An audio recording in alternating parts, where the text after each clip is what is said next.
Hello and welcome to Capitol Hill. I'm Julie Doyle. The first group of asylum seekers to be processed under the Malaysia deal will arrive at Christmas Island later this week, and the government says it will do what is necessary to enforce the transfer arrangements. Joining me to discuss this today and other political events, including those in South Australia, we have Labor MP Laura Smyth in Melbourne and Liberal MP Ken Wyatt in Perth. Good afternoon to you both. Hi Julie. Good afternoon, Julie. Good to be here. Now, starting with you, Laura, the 54 asylum seekers will arrive at Christmas Island in the next couple of days. Now, the Minister has repeatedly said there'll be no blanket exemptions, but what if there are children in this group? How do you think they should be treated?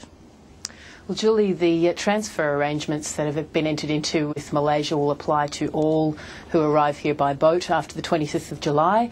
The appropriate way of handling those arrangements is to have those people processed at Christmas Island, where officials will have the opportunity to consider each individual case and assess whether those people are fit to fly, whether there are particular vulnerabilities that they have to deal with. But ultimately, the arrangements are intended to and will apply to all those who arrive after the 25th of July by boat.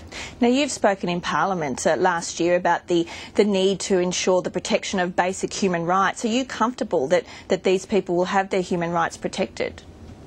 Julie, I know that the transfer agreement certainly contemplates ensuring that there is appropriate protection of human rights. I think there is a great deal of comfort to be had in the continuing dialogue that's been had with the UNHCR and recognising that the UNHCR and the International Organisation of Migration will each have a role to play in relation to the handling of the arrangements under the transfer agreement. So I certainly have that level of comfort. Ken Wyatt, now we're going to see this in operation. What's your response to it? What concerns me is, again, this is another failed Labor policy. An announcement was made in May by the Prime Minister about the Malaysian deal. We've still seen people risk their lives across the high seas, including children. And as late as this weekend, after the ink had dried on the agreement with Malaysia, we had a boat arrive, and we've got reports of another two coming. But I'm particularly concerned, as has been indicated, that children who are being sent to Malaysia are part of this deal. I would have thought that our humanitarian approach would have certainly looked at those particular issues around children. So Julie, I am disappointed. And part of what you've said, Laura, is that we have some understandings, we've got some guarantees, but children left on their own without adult guidance is problematic. Laura, you wanted to say something? Yes, I think it's rather ironic that the opposition should be taking a tremendous interest in human rights considerations at this point. It wasn't so long ago that we saw circumstances like the Tampa and the CivX, and the Howard government certainly didn't raise any of these sorts of considerations at that time, and it's somewhat disingenuous for members of the opposition to be raising these issues now whenever they have had no interest in them previously. I have to say this is part of a long-term regional agreement which has been developed through the Bali process, involving 43 nation states from around the region and around the world. And there has been a good opportunity to have discussion with the UNHCR and other organisations which have a particular interest in human rights. This is something that the Howard government certainly didn't embark on, didn't manage to achieve. It's something that we have done, and it's a process that we will continue to have dialogue with other countries through the region about. Now, Ken, I can hear you want to say something. I was just going to say, look, I do. Look, we heard the announcement about the Timor solution. We certainly heard other suggestions of solutions. We've offered Nauru. I think the other key element in this is the Howard government never ever abrogated its responsibilities in terms of human rights, at least on Australian soil. We provided services. We were the intermediary in terms of the provision of services for people within Australian sovereignty. We didn't pass the issue or the problem or the challenge off to another country. But can you talking about Nauru there, Ken, as the opposition's policy? What makes you convinced that asylum seekers would be better off in Nauru and would be happier to go there? Well, I think the other thing, Julie, with this is that the proximity to Australia, it was used previously. There was a record of the humane treatment of people who were on Nauru. And look, we've been calling for Nauru as being a key option. So you can continue there, Ken. Go ahead. And I was just saying that Nauru, and we have been calling for the reinstatement of Nauru.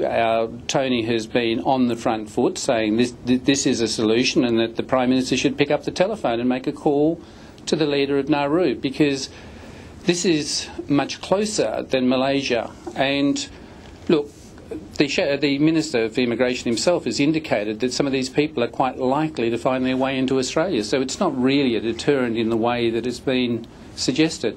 And let's move on to another issue. We might leave that one there, Laura, if that's all right. Sure. Now, we've seen some events going on in South Australia with the treatment of Mike Rann, the Premier there, the long-serving Labor leader. Laura, are you happy with the way he's been treated? Are you comfortable with that? Julie, I think ultimately it's a matter for the South Australian Labor Party and Labor government to deal with, and they have a strong history of representing well the people of South Australia. I have no doubt that they will continue to do so. The matters relating to leadership are ultimately a matter for their determination, but I have no doubt that ultimately they will continue to represent their state in a very productive way and a very strong way. But you must admit this doesn't look good for the party. We had this perception about a factional interest taking control of what's happening instead of the voters. Look, I think people understand that there are a range of different players in politics. I think that they see that political parties behave in a fairly robust way. I think that's true of all political parties. I don't think it changes the position that the South Australian Labor government will continue to act very strongly for its own people. Now, Ken, from your perspective, isn't it fair enough, though, for the colleagues to give Mike Rann a tap on the shoulder? If John Howard perhaps had got a tap on the shoulder, you might have fared better at 2007 election? I think there's one difference in this. Is look, I thought Labor would have learnt from Kevin Rudd and what happened to Kevin Rudd, because people expressed anger at the fact that they didn't have the opportunity of making their decision around Kevin Rudd's leadership. And what Labor has done again is in South Australia have taken that choice away from people. People get angry when they elect somebody who is leader of the team at the time, they are in government, and when things don't turn out the way that the party expects, then we have those who are not the voters making a decision to dispense with a leader. Australians want the right to do that, and they get angry with that.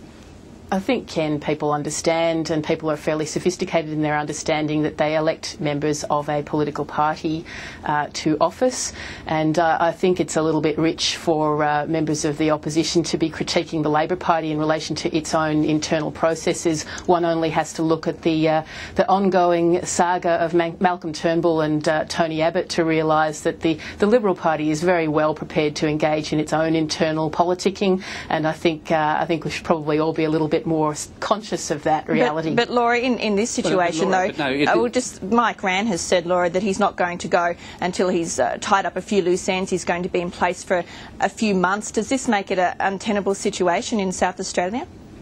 I think that it does, doesn't it, really, Mike Rann as a South Australian... We'll just let Laura answer that one first. I think, thanks Ken and thanks Julie, I think that Mike Rann and the Labor Party and the Labor government in South Australia have managed to conduct their affairs very well in previous years, and I don't think that will change in the current circumstances. I'm perfectly sure that none of this will have any impact upon the way that they represent their own people, and I think that is ultimately the most important issue in all of this. And Ken, what's your response to this? How do you think it'll play out now? Look, I think we will see people within South Australia be extremely disappointed that the decision to replace a leader of a government that they elected has been taken out of their hands and is again being dealt with by faceless people behind the scenes. I honestly would have thought that Labor would have learnt from Kevin Rudd. Who's next? Anna Bligh? Well, we've talked about a couple of quite divisive issues, and we're going to move on to another one now, and that's gay marriage. Now, we've seen, Laura, another branch of the Labor Party, the ACT branch this time at the weekend, voting in support of gay marriage. Is it time for change? Will Labor embrace this? Look, I think that this is a matter that's going to be the subject of ongoing robust debate within the party, but I think it's important to remind all people watching the debate that this is ultimately a decision which will be taken by the party in relation to its own platform. So the appropriate forum really for these debates is within the ALP, and certainly the ACT has taken a decision. I imagine that this debate will be considered throughout the course of the year and perhaps beyond, but really it's a matter for consideration by the party itself. And where do you stand, Laura, personally on this one? I anticipate that I'm going to participate in the national platform debate later in the year and through the party's processes throughout this year and perhaps, as I said, beyond. But I certainly will be confining my comments in relation to these matters to the party's own internal processes. So you don't want to say at this point whether you're in support or against? Not at this point. I think my role at the moment is certainly to gauge the views of people within my own electorate, and I'm certainly doing that. And I expect that I will participate in the debate as it comes on through various party mechanisms. But I think people understand that when you're elected on the basis of a party's platform, as I was, that you go into those party forums to have a discussion about those sorts of matters. Now, Ken, I put the question to Laura, so I'll put it to you as well. Where do you stand on this issue? Julie, I've always believed that marriage is between a man and a woman. However, as an elected member for an electorate, I have a responsibility, and I have been doing this. I've been canvassing views, I've been listening to representation.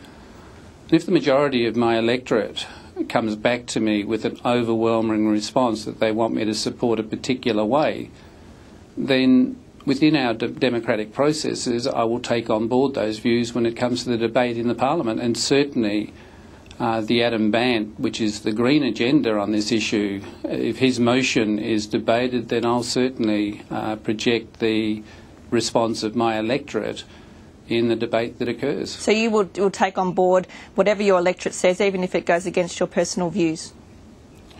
I think I've got to balance those up. My personal views are quite strong, but then again, if 80% of my electorate say that they want this, then I will have to argue a position that reflects that, because we are elected to bring into that Parliament the views of the people who vote us. And it was pleasing to see somebody else take a stance in respect to their electorate as well, which goes against what the Labor Party have been saying. Well, Ken and Laura, I think we're almost out of time, so we better leave it there for today. Thank you both very much for joining us today. Thanks, Julie, and thanks, Julie. Ken. And we'll be back with another edition of Capitol Hill at the same time tomorrow.